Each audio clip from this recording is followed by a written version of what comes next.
Actress Tunisha Sharma के आत्महत्या की खबर ने सभी की आंखें नम कर दी है। हमारे साथ उनके पिछले शो के डायरेक्टर हैं विक्रम घाई सर। सर, किस तरह देख रहे हैं हम कि सभी की आंखें नम हो गई है और सभी की जब से जितनों से हमने बात की सभी की जुबान पर वो दर्द नजर आ रहा है। क्या कहेंगे, किस तरह याद कर रहे हैं आज? याद तो कैसे बताऊं मैं, क्योंकि मेरे लिए इनफैक्ट सबसे क्योंकि आज सुबह ही जैसे आया तो इस सेट पे ही, इसी सेम सेट पे मैं उसके साथ में मेरा लास्ट शो कर रहा था, इश्क सुभान अल्लाह। तो बहुत ही ज़्यादा ही कुछ दर्दनाक और ये शॉकिंग है, क्योंकि आई डोंट नो, मतलब मैं वर्ड्स में एक्सप्रेस नहीं कर सकता। इट वाज वेरी सरप्राइजिंग, क्योंकि वो लड़की के साथ में, मतलब इतनी स्वीट और इतनी छोटी सी, इट वाज बहुत बहुत ही क्यूटली, और इतनी डेडिकेटेड, इतनी प्रोफेशनल, बहुत ही सुपरबली। एंड उसकी एक्टिंग को लेकर भी, मतलब she was so professional and so nice. I am still at loss of words, and बहुत ही ज़्यादा शॉकिंग था आज सुबह सुबह सुनना, मतलब एट दिस एज। मतलब मुझे तो उसके साथ में काम किए हुए भी 2 ढाई साल हो गए, तो मुझे ऐसा लग रहा था कि यू नो इट्स लाइक पूरा एक वो अरसा बीता हुआ था, और उसके बीच में सडनली रियलाइज होता है कि इतनी छोटी सी लड़की, यंग लड़की, एंड आई डोंट नो, बहुत ही सरप्राइजिंग है एंड बहुत शॉकिंग है। And it leaves you very depressed, because what happens is, हम लोग सेम पार्ट सेम इंडस्ट्री में काम करते हैं, तो अपने लिए बहुत डर लगता है इन सब चीज़ों को देखते हुए, लेकिन उस लड़की के लिए और उसके माँ बाप के लिए बहुत ही बुरा फील हो रहा है, बिकॉज वो माँ बाप पे क्या गुजर रही होगी आज, वो ही जानते हैं। और आई डोंट नो, उससे ज़्यादा बुरा तो वो बेचारी लड़की के लिए है। I hope God gives her a decent good place wherever she is, and may her soul rest in peace. साथ ही विक्रम सर, कि जैसे कि यादों की बात की और इन सेट की बात की, यही सेट था जहाँ पर शूट हो रहा था।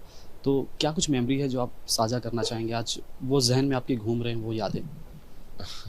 एक्चुअली बहुत ही स्वीट छोटे छोटे मेमोरी थॉट्स थे हमारे, क्योंकि वो जब आई थी तो हम लोगों ने उसके साथ में शूटिंग शुरू की थी अपने एक फॉरेस्ट एरिया में, यहाँ पे से, और इधर एक थोड़ा सा एक दरगाह का सेटअप लगाया था मीरा रोड में ही आगे की तरफ जाके।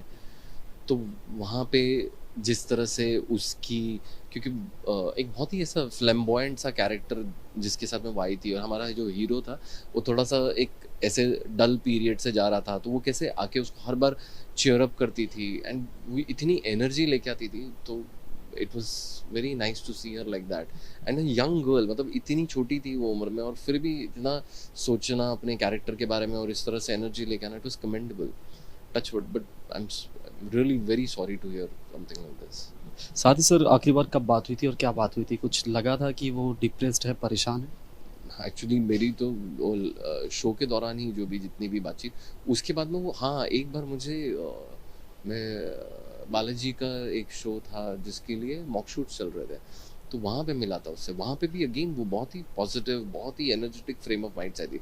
मॉक शूट्स थे, मॉक शूट्स क्या होता है, जनरली ऑडिशंस होते हैं यहाँ वहाँ, पता नहीं होता है कि क्या होगा नहीं होगा, रोल कैसा होगा, लेकिन उसके बावजूद भी she came up with such a nice positive frame of mind. It was very nice to watch her over there. Finally sir, कि उनकी आत्महत्या की खबर के साथ काफ़ी बातें भी हो रही हैं। तो वो सारी चीज़ों को किस तरह देख रहे हैं आप? जिस तरह कई एलिगेशंस भी लगे हैं उनके परिवार की तरफ से, तो किस तरह देख रहे हैं?